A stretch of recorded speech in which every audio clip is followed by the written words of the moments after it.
Le Conseil constitutionnel a rendu sa décision et dans cette décision, il s'appuie sur un article de la Constitution qui dit que la durée du mandat présidentiel ne peut être révisée. C'est le fameux article 103. Dans sa décision, le Conseil note aussi que la date ne peut être reportée, la date du scrutin ne peut être reportée au-delà de la durée du mandat.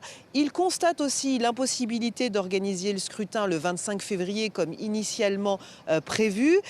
Et invite les autorités à les organiser, je cite, dans les meilleurs délais. Voilà la formule adoptée. Alors en clair, le Conseil constitutionnel rend deux décisions. La loi votée le 5 février par les députés qui reportait le scrutin est jugée contraire à la Constitution et le décret qui annulait la convocation du corps électoral, décret présidentiel, est annulé à son tour. C'est donc un désaveu pour l'Assemblée nationale.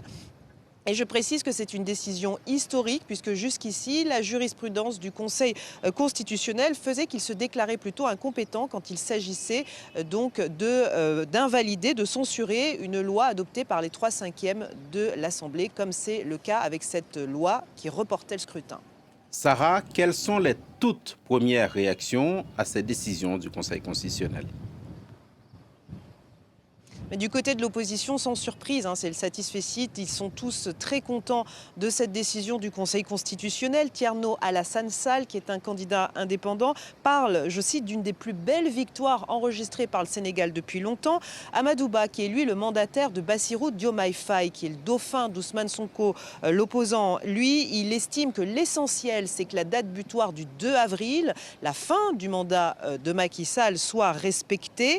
Aline Ngouille, candidat qui est lui dissident de la majorité présidentielle, appelle à des concertations pour fixer une nouvelle date, puisque le Conseil constitutionnel ne fixe pas de nouvelle date, c'est important de le préciser, parle de meilleurs délais. Alors côté du pouvoir, le porte-parole du gouvernement, Abdoukarim Fofana, qui était chez nos confrères de RFI ce matin, lui dit que le gouvernement prend acte de cette décision du Conseil constitutionnel. Il retient que le Conseil ne donne pas d'injonction, mais demande d'organiser le scrutin dans les meilleurs délais, je vous le disais à l'instant. Et donc il réitère cette idée de consensus, de dialogue pour fixer la nouvelle date. Il a ajouté que le président restait le maître du jeu puisque c'est lui le garant du bon fonctionnement des institutions, a-t-il dit. Le président qui ne s'est pas encore exprimé depuis cette décision du Conseil constitutionnel.